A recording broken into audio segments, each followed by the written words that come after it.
नमस्कार, मैं हूं अजय और इस खास बुलेटिन में आप सभी का स्वागत है। अगले आधे घंटे में हम आपको दिखाएंगे 1 मिनट में पूरी खबर और उसका पूरा विश्लेषण। तो आइए शुरू करते हैं सिलसिला।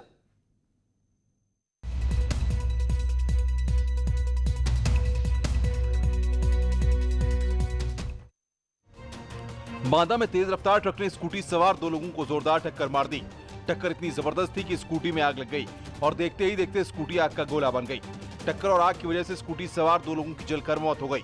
घटना के बाद आसपास के लोग भी वहां इकट्ठा हो गए और हंगामा करने लगे। रामचरण सिंह और उनके साथ में उनका दोस्त था गोपाल सोनकर बैंचिल्ला बैंक गए थे, पैसा लेकर वापस गांव आ रहे थे, जिससे कि उधर से ये बाईपास पे उनका चढ़ना हुआ और बांदा तरफ से ओवरलोड ट्रक स्पीड में आ रहा था, जिससे ट्रक को बगैर देखे उनका यहाँ पे चौराहे पे एक्सीडेंट हो गया। क्या भरे हुआ था ट्रक बालू ओवरलोड किए हुआ था।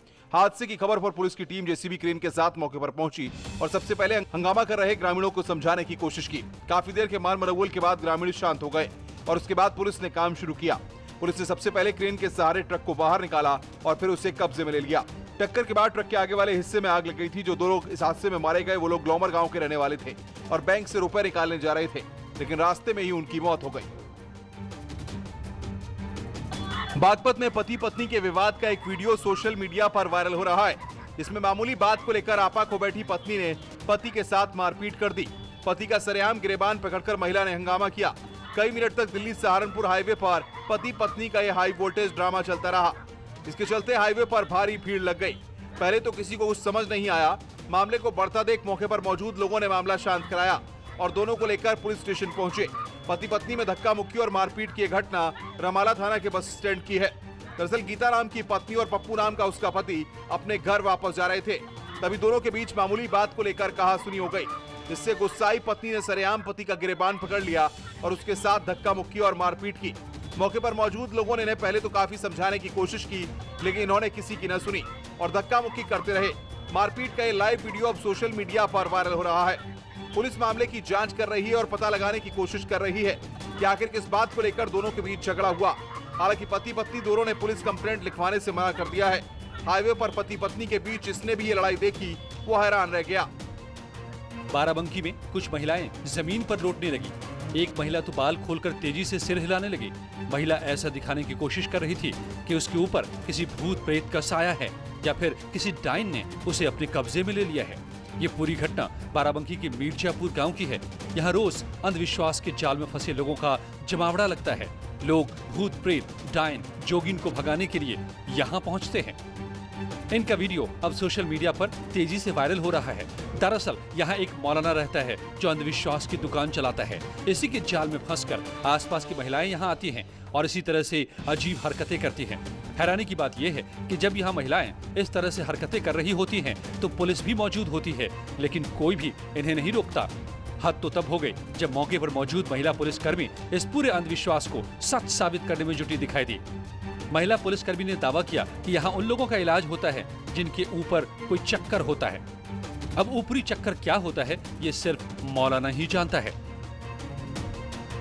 उत्तराखंड के श्रीनगर में कोरोना पॉजिटिव महिला ने हंगामा कर दिया और अस्पताल नहीं जाने की जिद पर खासा तमाशा खड़ा हो गया। ये हंगामा काफी देर तक चलता रहा और इस दौरान महिला पुलिसकर्मियों को भी कोविड से संक्रमित करने की धमकी देती रही। कोरोना का खौफ लोगों में इस कदर है कि उन्हें लगता है कि कोरोना के नाम पर उन्हें अस्पताल नहीं बल्कि जेल भेजा जा रहा है। श्रीनगर गढ़वाल में ठीक पुलिस कोतवाली के सामने महिला कोरोना पॉजिटिव निकली, लेकिन कोविड संक्रमित महिला को अस्पताल ले जाना पुलिस के लिए बड़ी चुनौती बन गया।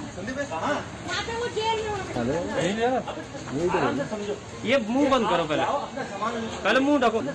ये मुंह बंद करो पहले मुंह ढको। महिला का कहना था कि पुलिस उन्हें जेल ले जाना चाहती है, जबकि कोतवाल समेत पुलिसकर्मी उसे मनाने में जुटे रहे। महिला पुलिस वालों को धमकी देती रही कि जो भी उसे हाथ लगाएगा वो उसे भी कोरोना संक्रमित कर देगी। काफी देर की मशक्कत के बाद महिला को समझा बुझाकर अस्पताल ले जाया गया। कानपुर के इंदिरा नगर में बच्चे की पिटाई का वीडियो सामने आया है, जिसमें एक महिला छोटे बच्चे को पीट रही है। जो महिला बच्चे को पीट रही है वो बच्चे के केयरटेकर है। जब बच्चे के माता पिता ड्यूटी पर चले जाते हैं तो बच्चों की देखभाल की जिम्मेदारी इसी पर होती है। कानपुर के पेरेंट्स जब ड्यूटी से लौटते थे तो अक्सर बच्चा डरा सहमा दिखता था। जब परिवार वालों को शक हुआ तो उन्होंने सीसीटीवी खंगाला और देखा कि जिस मेड के भरोसे वो अपने बच्चे को छोड़कर जाते हैं वो उनके बच्चे को कितनी बुरी तरह लात, घूंसों और चप्पलों से पीट रही है। मैं ऑफिस जाती थी, रोता है मेरे लिए, लेकिन कल भी रो रहा था और जब हम लिफ्ट के पास पहुंचे तो बहुत ज़्यादा तेज़ से आवाज़ आई। तो मैंने इनसे बोला कि कहीं ऐसे क्यों रो रहा है, ऐसे तो रोता नहीं है रोज़। बच्चा रोज इशारों में बताता था, रोता था, मगर परिवार वाले नहीं समझ पा रहे थे। जब मेड की इस हरकत को परिवार वालों ने पकड़ लिया तो मेड भी हाथ पैर जोड़ने लगी। इस घटना के बाद बच्चे के अभिभावकों ने कल्याणपुर थाने में तहरीर दी है और नौकरानी को महिला थाने में बंद करा दिया है। हालांकि जिस बच्चे को महिला रोज पीटती थी वो इतना सहमा है कि अभी भी कुछ नहीं बोल पा रहा। कानपुर में तमाम पाबंदियों के बावजूद मुहर्रम का जुलूस निकाला गया। लॉकडाउन और कोविड प्रोटोकॉल की जमकर धज्जियां उड़ाई गई। सरकार की गाइडलाइन को हवा में उड़ाते हुए जुलूस निकाला गया। मुहर्रम में दिन भर सख्ती के बाद रात को पुलिसकर्मी सड़क से नदारद दिखे, जिसके बाद रात में मनमाने तरीके से जुलूस निकाले गए। नवाबगंज थाना इलाके में जुलूस सड़कों पर नारेबाजी करते हुए घूमता रहा। साफ नजर आ रहा है कि खुली जीप में एक साथ कई सारे लोग खड़े हैं और बाइक में भी जो लोग बैठे हैं उनमें भी मास्क लगाना जरूरी नहीं समझा। हैरानी है कि जब सभी धर्मों के आयोजन पर रोक है तो ये लोग सड़क पर क्यों घूम रहे हैं। सरकार ने बढ़ते कोरोना के मामले को देखते हुए ही लोगों की सेहत के लिए फैसला लिया, लेकिन ऐसे में लोग अगर कोरोना संक्रमित हुए तो ये लोग कितनों की जान से खेलेंगे, शायद इसका अंदाजा लगाना भी मुश्किल है। जुलूस का वीडियो सोशल मीडिया में वायरल हो रहा है। जौनपुर में ताजिए दफन करने को लेकर बड़ा बवाल हो गया। सूचना पर पहुंची पुलिस से ताजिएदारों की जोरदार झड़प भी हुई। जौनपुर में इमाम बाड़े के पास बड़ी संख्या में पुलिस बल को तैनात कर दिया गया है। चंदौली में 22 साल के लड़के की हत्या से गांव में हंगामा हो गया। मामला चतुर्भुजपुर का है, जहां आज ग्रामीणों ने हंगामा कर दिया। मामला बढ़ता देख कई थानों की फोर्स के साथ आला अधिकारी भी मौके पर पहुंच गए, जहां पुलिस और ग्रामीणों से तीखी नोकझोंक हो गई। ग्रामीणों ने चंदौली भोजपुर रोड पर एक गाड़ी को पलट दिया, साथ ही रेलवे ट्रैक पर भी मलबा फेंक दिया। घटना की सूचना मिलने पर समाजवादी पार्टी के विधायक मौके पर पहुंचे और पुलिस की कार्यशैली पर सवाल उठाए। विधायक अपने समर्थकों के साथ कुछ देर तक धरने पर भी बैठे रहे। साथ ही उन्होंने पुलिस से मांग की है कि आरोपियों की तत्काल गिरफ्तारी की जाए। आशंकित होकर कुछ लोगों ने जाम किया था, उसमें विधायक भी थे और यहाँ पर फिर उसके बाद उनको समझा बुझा के जाम हटवा दिया गया है। शनिवार को चतुर्भुजपुर गांव से 22 साल का एक लड़का लापता हो गया था। इसके बाद आज सुबह कुएं में उसकी लाश मिली है। चंदौली के एसपी ने कहा है कि आरोपियों को जल्द ही गिरफ्तार किया जाएगा। यूपी में अपराधी किस कदर बेलगाम और बेखौफ है, इसकी एक और पानगी आगरा में देखने को मिली, जहां सुबह के वक्त एक ही घर से 3 शव निकलने के बाद हड़कंप मच गया। पति पत्नी और पुत्र की न सिर्फ बेरहमी से हत्या की गई, बल्कि शवों को जलाने की कोशिश भी की गई।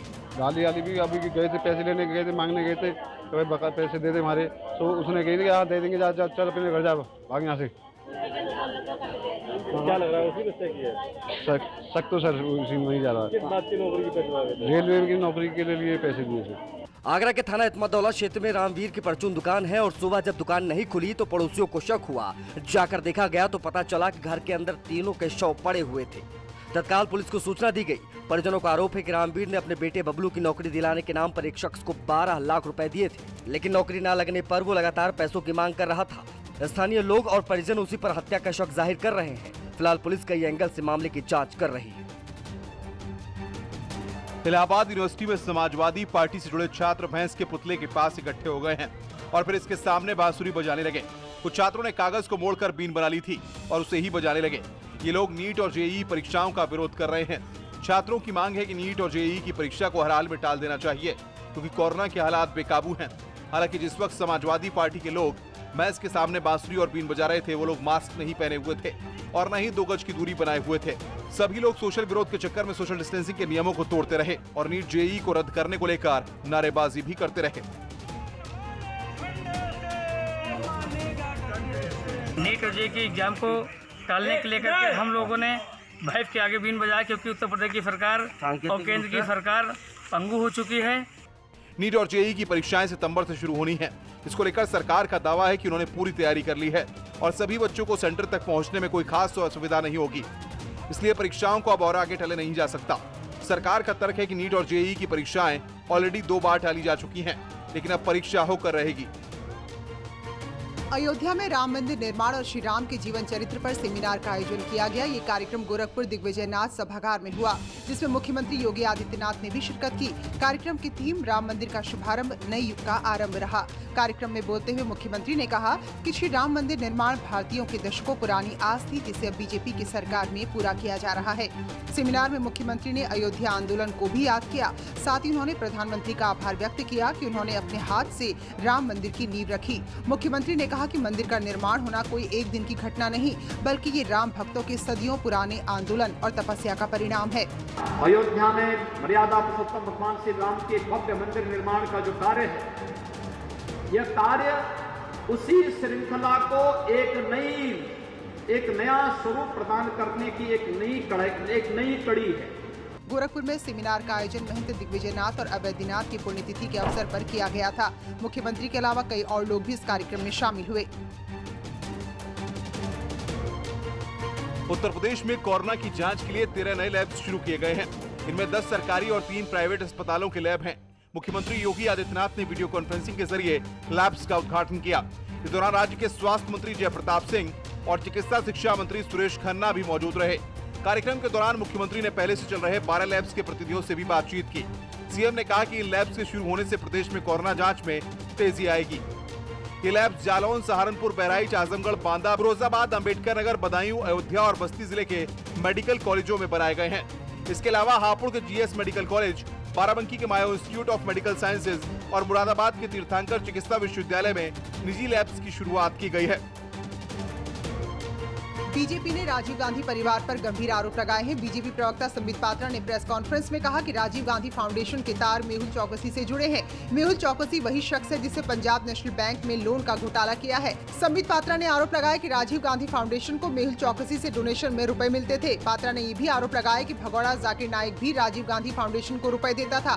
जाकिर नाइक इस समय मलेशिया में है और वो देश छोड़कर भाग चुका है। 2016 में एक डोनेशन जाकिर नाइक के फाउंडेशन, कांग्रेस पार्टी ने 12/7/2016 को राजीव गांधी फाउंडेशन से IRF को एक डोनेशन दिया। संबित पात्रा ने आरोप लगाते हुए कहा कि गांधी परिवार और उनके फाउंडेशन के तार उन लोगों से जुड़े हैं जिन्होंने देश के साथ धोखा किया, गद्दारी की। बीजेपी ने आरोप लगाया कि यस बैंक के राणा कपूर और जिग्नेश शाह का नाम भी है। इन लोगों ने भी राजीव गांधी फाउंडेशन में रुपए दिए। बीजेपी की माने तो ये कोई इत्तेफाक नहीं बल्कि सोची समझी साजिश के तहत गांधी परिवार ने अपने फाउंडेशन को चंदा दिलवाया है। चीन ने एक बार फिर से गलवान वैली में दुस्साहसी प्रयास किया है, लेकिन भारतीय सेना की सख्ती से चाइनीज मंसूबों पर पानी फिर गया है। सेना ने जो जानकारी दी है उसके मुताबिक पेंगोंग झील के पास चीनी सैनिकों ने एक बार फिर से बॉर्डर क्रॉस करने की कोशिश की है, लेकिन पहले से सतर्क भारतीय सेना ने उन्हें रोक दिया। ये घटना 29 और 30 अगस्त की है, जब चीनी सैनिकों ने बॉर्डर पर स्थिति बदलने की कोशिश की थी। गलवान घाटी में पेंगोंग नदी के पास पिछले कई महीनों से भारतीय सेना और चीनी सेना में तनातनी है। आखिरी बार जब यहाँ चाइनीज और भारतीय सैनिकों में झड़प हुई थी तो उसमें भारतीय सैनिक शहीद भी हुए थे। इसके बाद दोनों देशों ने कई स्तर पर बातचीत करके मामले को सुलझाने की कोशिश की। 29 और 30 अगस्त की घटना पर चीन के विदेश मंत्रालय ने कहा है कि उनकी सेना ने किसी भी तरह से LAC पार करने की कोशिश नहीं की है, जबकि भारतीय सेना ने कहा कि वो हर मुद्दे को बातचीत और शांतिपूर्ण तरीके से सुलझाने के पक्षधर है, इसलिए चीन को इस तरह की हरकतों से बाज आना चाहिए।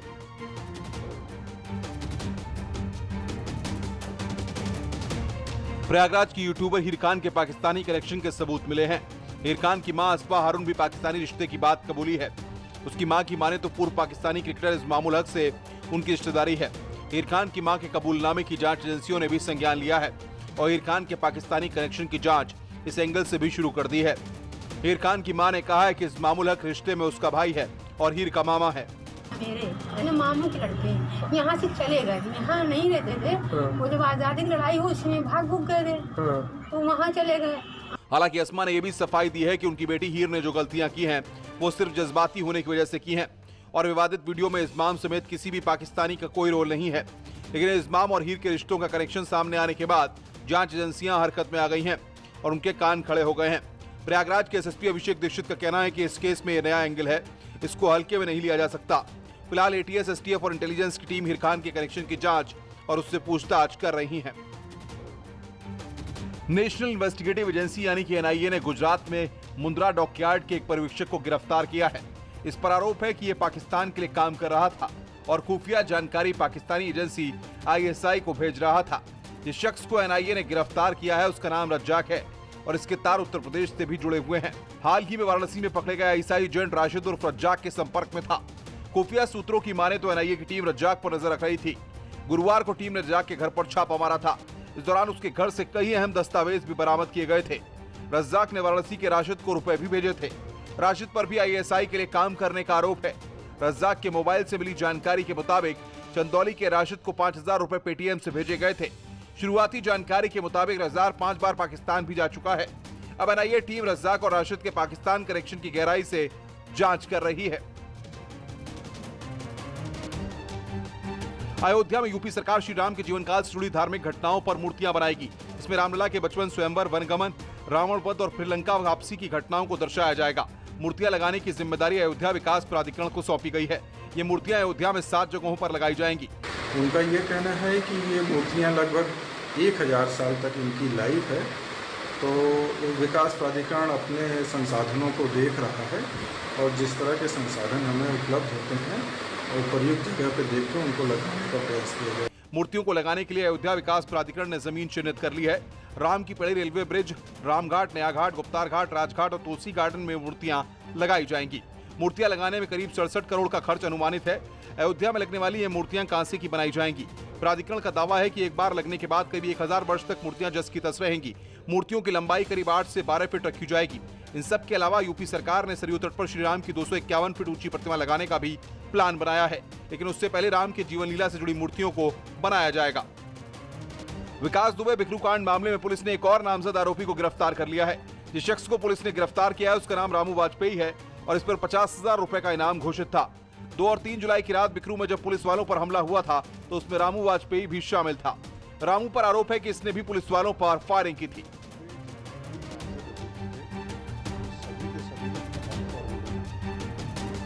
गिरफ्तारी के दौरान उनके साथ सेल्फ डिफेंस में जो फायरिंग हुई उस दौरान वो मारे गए। रामू वाजपेयी ने जिस हथियार से फायरिंग की थी पुलिस ने उसे भी बरामद कर लिया है। साथ ही बिकरू कांड के सभी नामजद आरोपियों को भी गिरफ्तार कर लिया गया है। डीआईजी प्रतिंदर सिंह ने बताया है कि पूरे मामले में अब तक 36 लोगों को जेल भेजा जा चुका है, तो वहीं 6 लोगों को मुठभेड़ में मार गिराया गया है। बिकरू में विकास दुबे और गुर्गों ने जो असलहे पुलिस वालों से लूटे थे उसे भी पुलिस ने बरामद कर लिया है। अब आरोपियों के खिलाफ एनएसए के तहत कार्रवाई की जाएगी। बाहुबली अतीक अहमद पर प्रयागराज पुलिस लगातार शिकंजा कस रही है। आज पुलिस ने अतीक अहमद की 7 संपत्तियों को कुर्क करने की कार्रवाई तेज कर दी है। अतीक की अवैध संपत्तियों को चिन्हित कर लिया गया है और उसकी रिपोर्ट भी जिलाधिकारी को भेज दी गई है। हालांकि अभी कुछ संपत्तियों के सत्यापन का काम बाकी है, लेकिन डीएम से अनुमति मिलने के बाद इन संपत्तियों को भी कुर्क किया जाएगा। गैंगस्टर एक्ट के तहत जब्तीकरण की कार्रवाई होनी होती है, वो कार्रवाई हम लगातार कर रहे हैं। जहां तक डेमोलिशन की बात है तो डेमोलिशन हमारा क्षेत्र नहीं होता। जिन संपत्तियों को चिन्हित किया गया है उसे अतीक ने अपराध और बाहुबली से अर्जित किया था। अब तक प्रयागराज पुलिस ने अतीक अहमद की 20 संपत्तियों को चिन्हित किया है, जिनमें से 60 करोड़ की 7 संपत्तियों को पहले से पुलिस कुर्क कर चुकी है। एसएसपी अभिषेक दीक्षित के मुताबिक अतीक अहमद के खिलाफ कैंट थाने में कई गैंगस्टर के मुकदमे दर्ज हैं और उसी के तहत उसकी संपत्तियों को भी कुर्क किया जा रहा है। हमने चिन्हित करी है, जिसमें से फेज 1 में हमने 7 संपत्तियां भेजी थी। उनके जब्तीकरण की कार्रवाई पूर्ण हो चुकी है, जिसकी अनुमानित लागत करीब 60 करोड़ रुपए है। ग्रेटर नोएडा में एनकाउंटर में 25,000 के इनामी बदमाश को पुलिस ने गिरफ्तार कर लिया। अंकित नाम के बदमाश पर 25,000 का इनाम था। अंकित के पैर में गोली लगी है। बदमाश के पास से बाइक, तमंचा बरामद किया गया है। दादरी थाना क्षेत्र के हाईवे पर यह मुठभेड़ हुई है। दादरी बाईपास पे इसमें एक अंकित नाम का बदमाश, जिसके पूर्व से 25,000 रुपये का इनाम था, उसके पैर में गोली लगी है, घायल हुआ है। उसको उपचार के लिए जिला अस्पताल भेजा गया है। वहीं बागपत में पुलिस और बदमाशों के बीच मुठभेड़ हुई। मुठभेड़ के बाद पुलिस ने प्रवीण नाम के बदमाश को गिरफ्तार किया। प्रवीण पैर में गोली लगने से घायल हो गया। प्रवीण पर लूट और गैंगस्टर की धाराओं में 7 मुकदमे दर्ज हैं। इंस्पेक्टर दोगट अपनी टीम के साथ चेकिंग कर रहे थे। अचानक एक मोटरसाइकिल पे 2 लड़के आते दिखे, उन्हें रोकने का प्रयास किया, जंगल की तरफ भागे, पुलिस के ऊपर फायर किया। पुलिस ने अपने बचाव में आत्मरक्षा फायर किया, जिसमें कि एक बदमाश घायल हुआ है। उसके पास से एक DBBL जो 12 बोर की है DBBL गन बरामद हुई है। वहीं सिद्धार्थनगर में भी पुलिस और बदमाशों के बीच मुठभेड़ हुई। एनकाउंटर में एक बदमाश के पैर में गोली लग गई। वहीं दूसरे बदमाश को पुलिस ने गिरफ्तार कर लिया। हिंदू धर्म गुरु करपात्री जी महाराज के नाम पर डाक टिकट जारी करने की मांग की गई है।